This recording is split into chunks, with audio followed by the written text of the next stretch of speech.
Minta maaf saya sentuh sikit dia. Isu orang hidup berbuat baik untuk orang mati sampai tak? Ini isu hari ini. Orang hidup buat benda baik untuk orang mati. Sampai tak? Hari ini kadang-kadang buat badal haji. Jariah untuk mak ayah dia. Tahlil untuk mak ayah dia. Sampai tak kepala? Ini isu hari ini. Isunya pernah orang tanya seorang ustaz. Ini minta maaf lah, saya tak payah sebut ustaz mana. Ini benar berlaku. Seorang tanya seorang ustaz. Ustaz, kalau saya nak buat tahlil untuk arwah mak ayah saya yang dah meninggal, boleh tak? Dan sampaikah pahala kepada mereka? Itu soalan. Ustaz tu jawab, boleh buat dan insya-Allah pahala sampai. Tu ada ustaz jawab. Ada ustaz jawab boleh buat dan pahala sampai insya-Allah. Maka betul lah orang buat tahlil untuk mak ayah dia. Mana jemaat tahlil. Tak cukup lah jemaat bulan puasa bagi-bagi duit masjid suruh buat tahlil mak ayah dia. Bayar duit untuk masjid. Senarai nama 20 nama. Tok nenek dia semua masuk. Masjid ini lah 20 orang nama, nah RM50. RM50. Nama 20. Tak apa lah bagi masjid. Tanya ustaz tadi, ustaz tak sampai. Kita akan buat, orang masjid akan buat, tak kira siapa buat sampai. Orang apa buatlah tahlil. Lepas tu orang lain tanya ustaz lain. Ustaz, kalau saya nak buat tahlil untuk mak ayah saya dah meninggal, boleh tak? Sampai tak pahala? Ustaz tu jawab, buat tu boleh. Boleh buat, nak buat lah. Cuma sampai tak sampai, itu urusan Allah. Kita tak tahu. Terencak sikit. Tak apalah. Tanya pula ustaz yang ketiga. Ustaz tu utara sikit lah duduk dia. Tanya soal ustaz utara sikit lah. Ustaz, nak tanya soalan. Bolehkah kalau saya dapat tahlil arwah untuk mak ayah saya dah meninggal, nak sampai kepala pada mereka? Ustaz tu jawab, tak boleh. Bid'ah. Sesat. Masuk neraka. Siapa buat masuk neraka, orang yang buat masuk neraka. Ini jadi isu hari ini. Ustaz ni kata boleh buat, pahala sampai. Itu ramai orang buat. Ustaz ni kata buat boleh. Sampai tidak itu hak Allah, urusan dia. Bukan urusan kita lagi dah. Jawab ustaz yang tiga pula, tak boleh bid'ah. Sesat. Masuk neraka. Ustaz Nabi tak pernah buat. Abang tuan nak kata, ini isu hari ini. Mana yang betul? Mana yang betul? Tak tahu. Kalau tak tahu tu alah, mana yang betul tiga tadi? Yang pertama, tak ada nas. Yang kedua, tak ada nas. Yang ketiga, ada nas. Yang ketiga tak ada nas. Yang tiga mengatakan Nabi tak pernah buat tahlil. Siapa buat bid'ah, sesat, masuk neraka. Ada nas. Apa nas dia? Hadis sahih riwayat Bukhari Muslim. Tuan-tuan, kalau hadis sahih riwayat Bukhari Muslim, kita kata apa lagi? Nak kata apa? Apa kata Nabi? Qala Rasul, iyyakum wa muhdatsatil umur. Fa inna kulla muhdatsatin bid'ah. Wa kulla bid'atin dalalah. Wa kulla dalalah finnar. Sadaqa Rasulullah. Hadis sahih. Muttafaq alaih. Kita kena selut. Makna, maksud, jaga-jaga kamu tentang perkara baru. Ini Nabi kata ni, iyyakum wa muhdatsatil umur. Jaga-jaga kamu tentang perkara baru. Perkara baru apa dia? Benda yang datang selepas aku. Biasa aku tak ada, aku tak buat. Tiba-tiba sekarang kamu buat. Itu muhdatsatil umur. Fa inna kulla muhdatsatin, semua benda baru, benda yang aku tak buat kamu buat, bid'ah. Wa kullu bid'atin dalalah, semua bid'ah sesat. Wa kullu dalalah finnar, semua sesat masuk neraka. Itu hadis sahih muttafaq alaih. Tuan-tuan nak kata apa? Tuan-tuan, macam mana senyap ni bersama ni? Baik. Betul lah, memanglah ada hadis sahih. Cuma dalam konteks ini tuan-tuan, ini pendapat. Dia orang berujar dengan hadis ini, itu pendapat dia orang. Ada orang lain pun ada pendapat dia orang. Ada pendapat dia orang. Pendapat apa lagi dah hadis sahih? Iyalah. Dalam Islam ni tuan-tuan, nak menentukan satu hukum, lebih-lebih melibatkan haram halal, yang melibatkan syurga neraka, sebelum kita tentukan hukum itu, kita kena lihat hadis ini, ayat Quran ini, dalam ketiga di mana dia datang. Lebih-lebih lagi bila ada pertembungan. Bila ada pertembungan, kita kena kaji. Apa pertembungannya? Okey, Nabi kata, siapa buat benda yang aku tak buat, dia terlibat dengan bid'ah.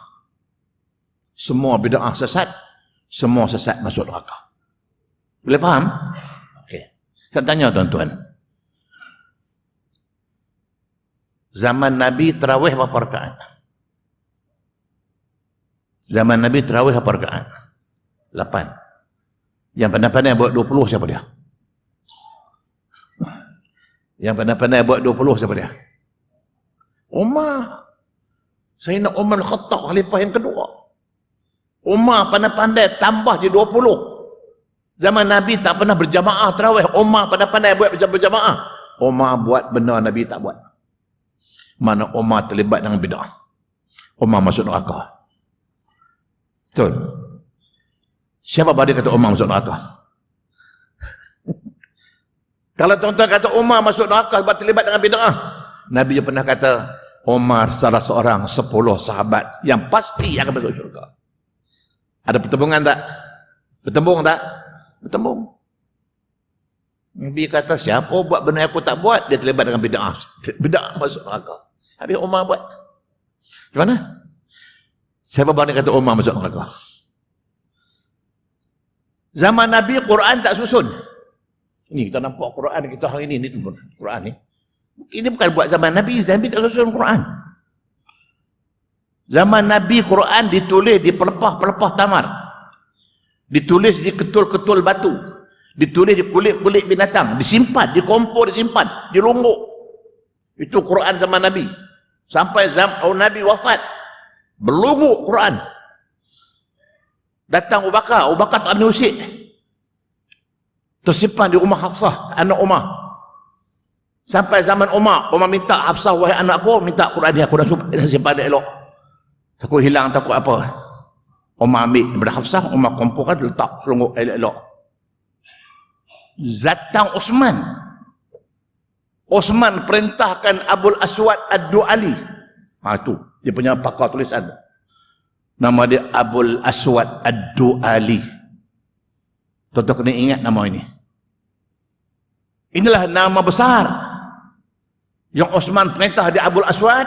Aku perintahkan kau tubuh satu komiti, kau lantik pakar-pakar Quran yang mahir tulisan, tulis bola Quran. Macam mana nak kenal huruf-huruf Quran, macam mana nak kenal huruf-huruf Arab. Sebab masa itu tuan-tuan, masa Osman, orang yang bukan Arab dah ramai masuk Islam. Bila orang bukan Arab masuk Islam, mereka tak kenal huruf Arab. Mereka tak kenal huruf Arab. Sebab zaman Nabi, Quran ditulis dengan tarik, titik tak ada, baris tak ada. Mampus tak boleh baca. Orang bukan Arab masuk Islam, dia tak boleh baca Quran, tak kenal. Maka Osman kata Abu Aswad, kau fikir macam mana nak bagi kenal huruf-huruf Quran. Nak pecah kepala fikir. Akhirnya dapat satu rumusan, nak kenal ba, letak satu titik di bawah. Tu zaman Osman yang buat tu. Nak kenal ba, letak satu titik di bawah. Bila ternampak satu huruf, ada titik di bawah, ba. Dulu mana ada? Nak kenal ta, macam mana? Tak tahu lah. Dulu mana ada? Nak kenal sa, huruf 3 titik. Titik lah nak bezakan segala-galanya. Jin, ha, kha. Dulu semua sama. Habis macam mana bezanya? Letak titik di bawah, jin.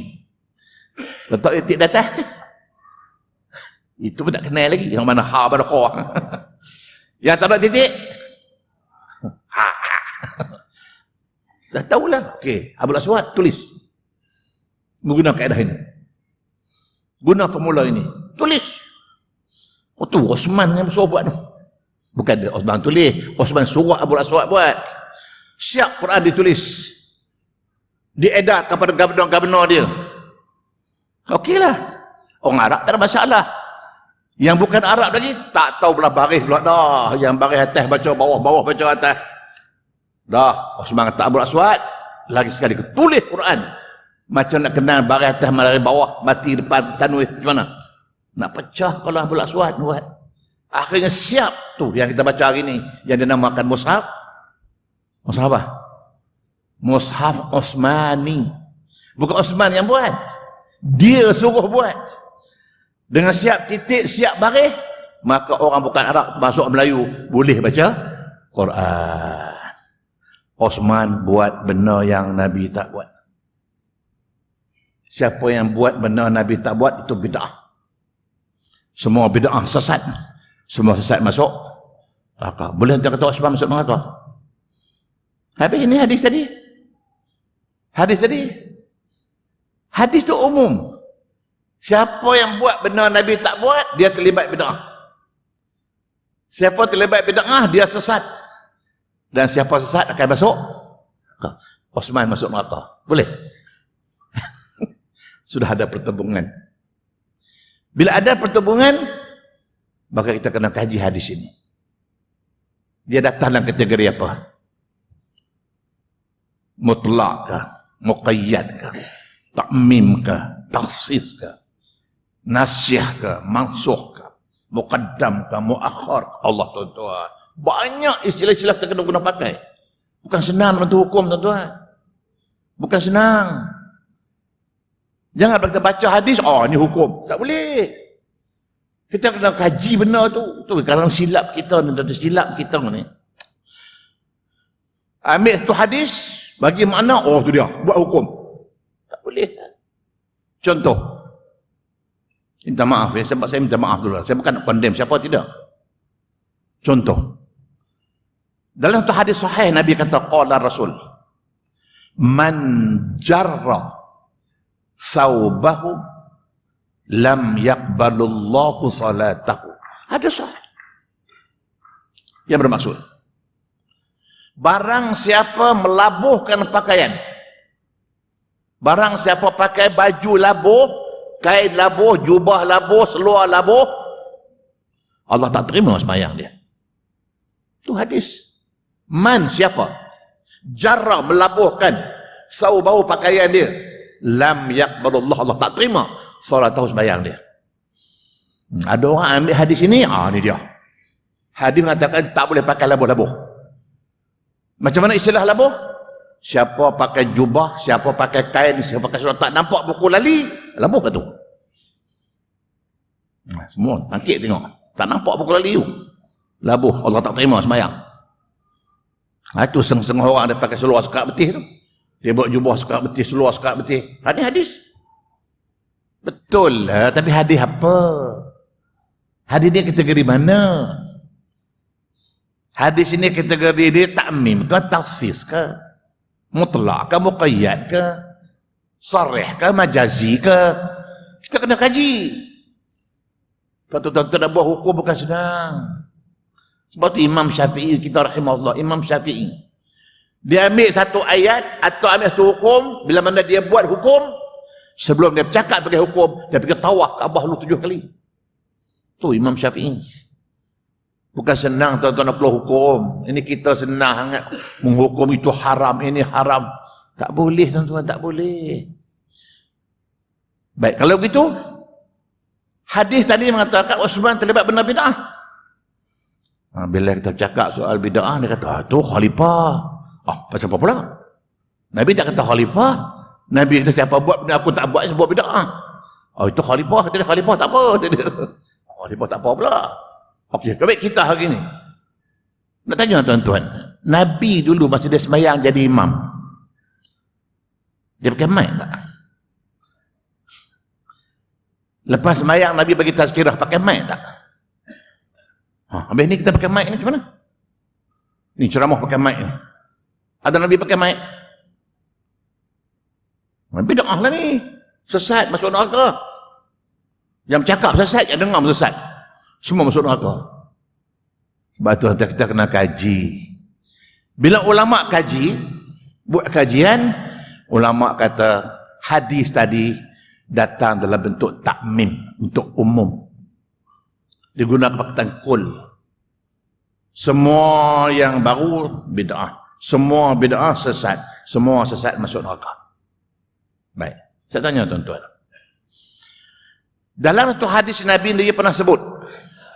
Qala Rasul, kullu ibni Adam khatta'un wa khairul khatta'in tawwabun. Itu hadis sahih. Yang bermaksud, Nabi kata, kullu, semua anak Adam buat dosa. Dan sebaik-baik orang yang buat dosa ialah orang-orang yang bertaubat.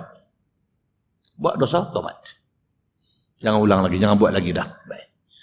Dalam hadis ini Nabi guna kul. Semua anak Adam buat dosa. Okay, tanya tuan-tuan. Kalau Nabi kata semua anak Adam, Nabi anak apa? Nabi anak apa? Siapa boleh jawab? Nabi anak apa?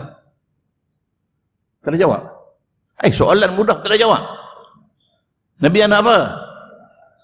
Ada orang jawab Nabi anak Abdullah. Saya kata itu nama pak dia. Siapa katanya nama pak dia? Saya kata Nabi anak apa?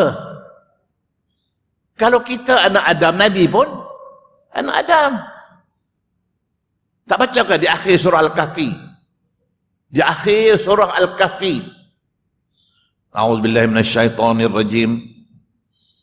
Qul innama ana basyarum mislukum yuha ilai, ila akhir ayat.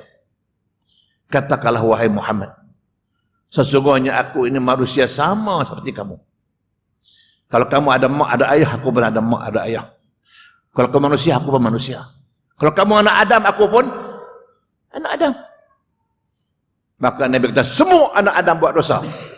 Apakah Nabi buat dosa? Sebab Nabi juga anak Adam. Nabi kata, semua anak Adam buat dosa. Apakah Nabi buat dosa? Apa tuan jawab? Apakah Nabi buat dosa? Nabi tak buat dosa. Pasal apa? Habis tadi Nabi kata semua anak Adam buat dosa. Itu mana hadis ini datang dalam bentuk takmim. Mana-mana hadis, mana Quran datang dalam bentuk umum, kita kena kaji, cek di sana ada tak istisna, kecuali. Rupanya ada. Semua anak Adam buat dosa kecuali Nabi seorang yang tak buat dosa. Ataupun sebelum itu Isa dengan Maryam tak buat dosa. Pasal apa? Allah sebut dengan firman-Nya, a'udzubillahi minasyaitonirrajim, inni u'izuha bika wa dzurriyyataha minasyaitonirrajim. Kami selamatkan, kami lindungi Maryam dan zuriatnya daripada syaitan. Syaitan tak ganggu Maryam, syaitan tak ada ganggu Isa. Betul mereka tak buat dosa. Kita ni buat dosa ni syaitan suruh. Syaitan banyak sangat. Isa dengan Maryam, syaitan tak masuk dalam badan dia orang. Betul dia orang tak buat dosa. Termasuk Nabi. Nabi masa lahir syaitan masuk. Tapi dibersihkan jiwa dia. Berapa kali Nabi kena buat operasi, belah dada, bersihkan jiwa dia. Dia jadi maksum.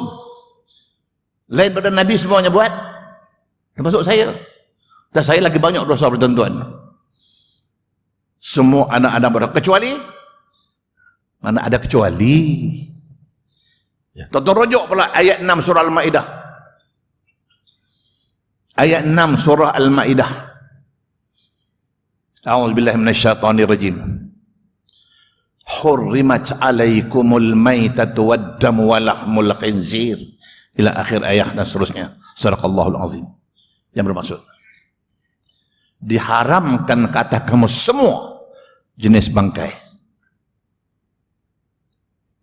semua jenis darah dan daging babi. Buka tafsir itu. Diharamkan atas kamu semua jenis bangkai. Asal bangkai haram. Asal darah haram. Daging babi memanglah haram dah, tahu dah. Siapa kata tu? Allah kata. Allah kata bangkai haram. Apa dia bangkai? Apa dia maitah? Buka ada tafsir. Ijma' ulama mengatakan takrif bangkai ialah binatang yang mati yang tidak disembelih mengikut sembelihan syarak. Binatang yang mati yang tidak disembelih mengikut sembelihan syarak, maka dia adalah bangkai. Hukumnya haram. Nak tanya perempuan pergi pasar beli ikan, mati ke hidup? Kita pergi pasar beli ikan, mati ke hidup? Mati ke hidup? Sembelih dah. Bangkai. Dia makan. Ini Quran sebut. Ini Quran sebut. Semua bangkai haram. Bangkai ialah binatang yang mati yang tak disembelih mengikut sembelihan syarak. Tuan-tuan pergi pasar beli ikan. Ikan kecil, ikan besar. Mana ada sembelih? Tanggung balik ikan pelotan, ya Allah. Buat gulai. Haram tu. Habis? Bahkan ulama kata ini ayat juga datang dalam bentuk ta'min. Di sana mesti ada kecuali.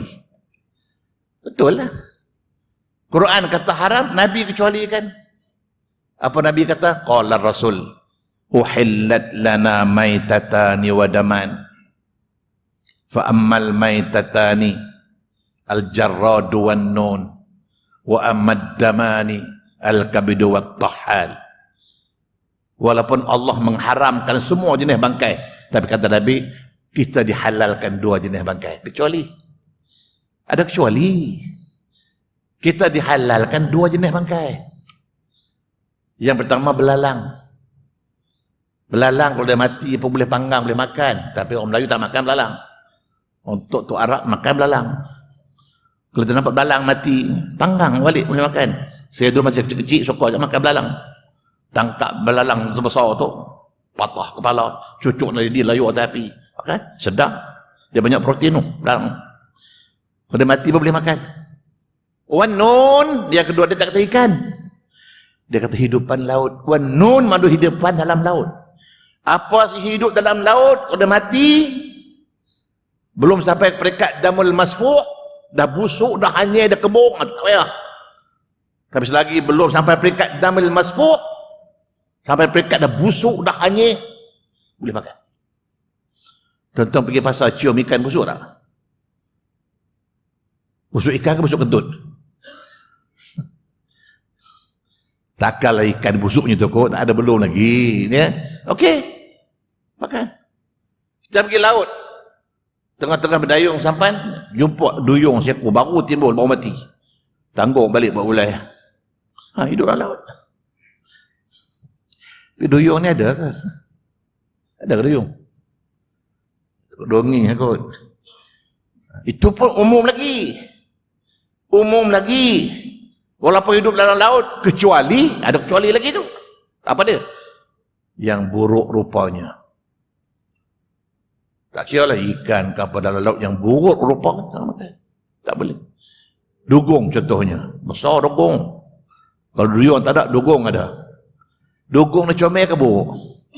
Tengok muka dia, ya Allah, berjuntai hidung atas mulut, mana ada comel. Tak usah makan. Kecuali yang beracun.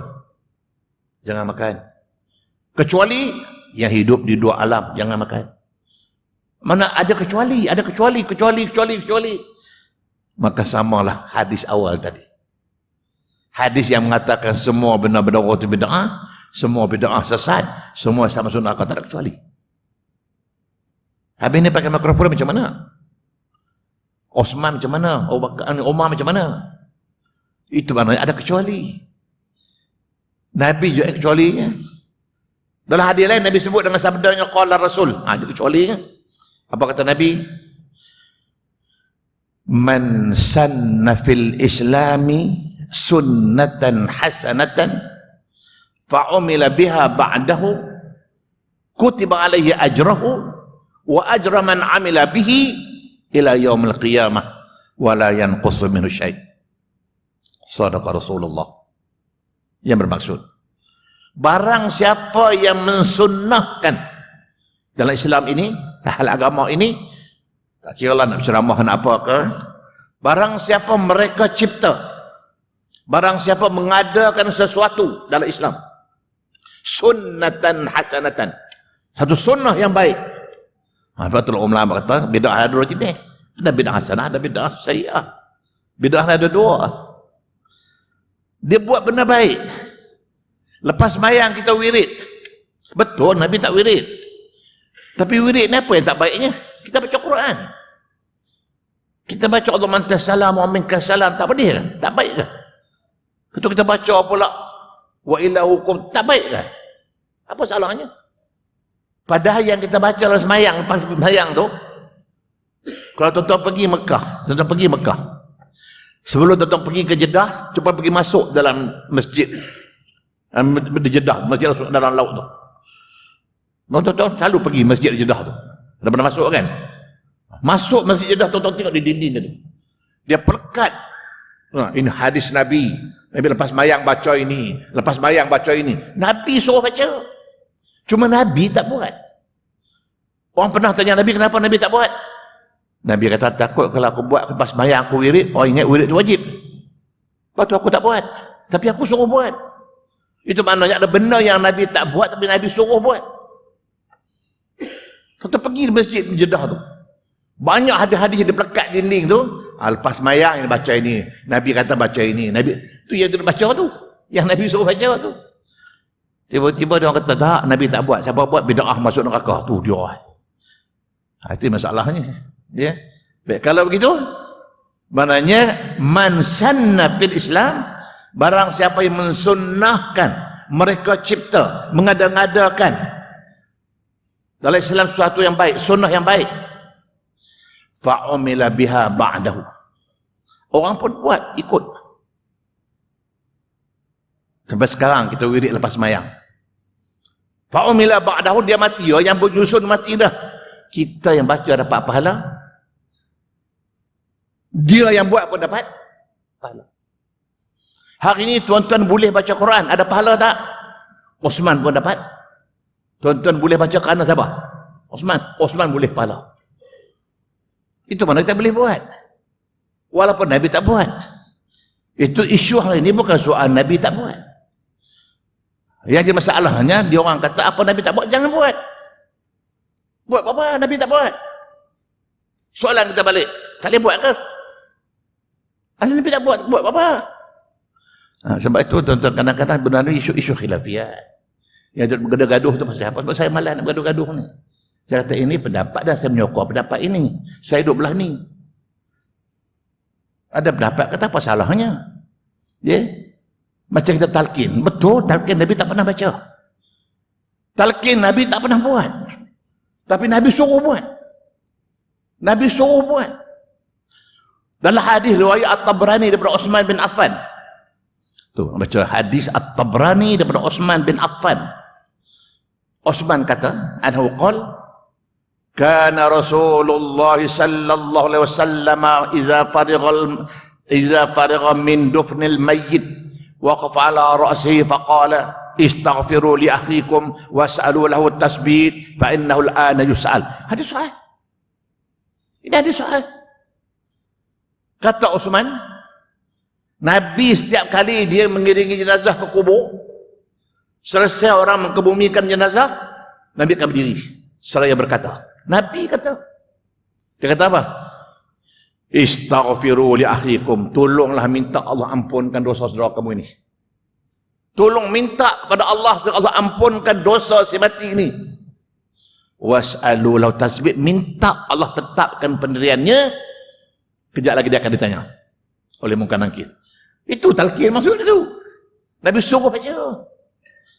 Ada yang kata Nabi tak buat. Ini jadi isu hari ini. Jadi kesimpulannya bukan isu Nabi buat tak buat. Kalau jawapannya semata-mata kalau Nabi tak buat, itu bukan jawapan. Atau dalam bahasa bermudah ini kata itu bukan akademik. Kita harus jawapan yang akademik. Apa yang Nabi tak buat, kita boleh buat. Macam saya pakai mic ni. Betul, Nabi tak pernah cara pakai mic. Kalau nak hukum salah, Nabi tak pernah pakai mic, saya pakai mic, saya salah. Salah kerana saya pakai mic, masjid sedia apa masjid salah? Yang dengar pun salah, semua masuk neraka. Ini sunnatan hasanah benda yang baik. Buatlah, bukan soal Nabi tak buat. Kesimpulannya, Kiai Haji Sirajuddin Abbas dalam bukunya 40 Masalah Agama. Saya cadanglah tuan-tuan kalau boleh lah. Ya. Kalau tuan-tuan pergi kedai-kedai buku, cubalah masuk tengok, tanya, tengok ada tak satu buku yang berjudul 40 Masalah Agama. Carilah buku ini. Tak ada di Kedah, pergi Perak. Tak ada Perak, pergi Kuala Lumpur. Pergi Usman Yakin. Masuk kedai buku, masuk toko buku, tanya, tuan, ada tak buku 40 Masalah Agama yang ditulis oleh Kiai Haji Sirajuddin Abbas? Beli buku ni. Tajuk dia 40 Masalah Agama. Dia menyelesaikan 40 masalah. Bukan masalah talqin, bukan masalah tahlil saja, 40 masalah. Dia salah dalam buku ini. Dengan dalil-dalil, dengan nas-nas. Cukup. Tak payah tekak-tekak lagi dah. Contoh masalah kunut. Dibawa nas yang mengatakan baca kunut, ini dalil dia. Berpuluh-puluh hadis dibawa. Orang yang kata tak baca kunut, dibawa nas dia. Ini dia nas dia. Tekak-tekak bergaduh apa? Yang kata baca kunut ada dalil. Yang kata tak baca kunut pun ada dalil. Itu benar khilafiyat. Bila khilafiyat, terpulanglah. Mana boleh menyalahkan orang, tak boleh. Ini isu agama. Seulang lagi sikit tuan-tuan. Pergilah cari buku ini. Tuan-tuan dapat buku ini, baca buku ini, habis, settle. Tak payah bertekak-tekak lagi dah. 40 Masalah Agama yang ditulis oleh Syekh K.H. Sirajuddin Abbas, Kiai Haji Sirajuddin Abbas. Habis. Jadi kesimpulannya, dalam buku ini, Kiai Sirajuddin Abbas kata, kesimpulannya, benda yang Nabi tak buat, kita boleh buat. Apa yang tak ada zaman Nabi, kita boleh adakan. Apa yang Nabi tak buat, kita boleh buat. Dengan dua syarat. Dengan dua syarat.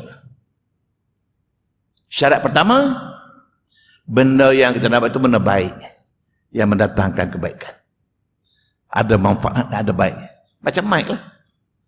Contoh mic ini. Ada baik tak?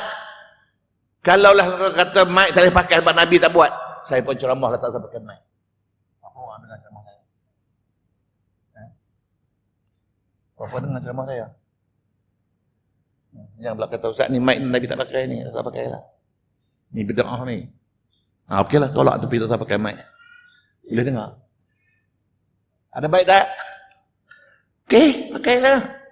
Bukan soal Nabi tak buat. Bukan saya tak ada zaman Nabi. Benda baik. Dan yang kedua, selagi tidak ada nas yang melarang. Yang pertama, yang tak nampak tu baik. Kita wirid lepas sembahyang, baik ke tak baik? Kita baca Quran. Apa tak baik baca Quran? Cuma baca beramai-ramai saja. Nabi tak baca ramai-ramai. Kita buat ramai. Pasal apa? Itu Nabi kata, alaikum bil jamaah.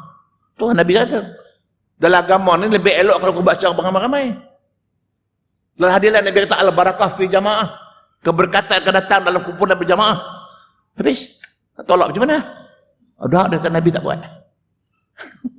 Itulah jawapan. Itu bukan akademik. Itu bukan alasan. Kesimpulannya, kita boleh buat dengan dua syarat. Apa dia? Yang pertama, yang kita dapat itu benda baik. Ada kebaikannya, ada manfaatnya. Dan yang kedua, selagi tidak ada nas yang melarang.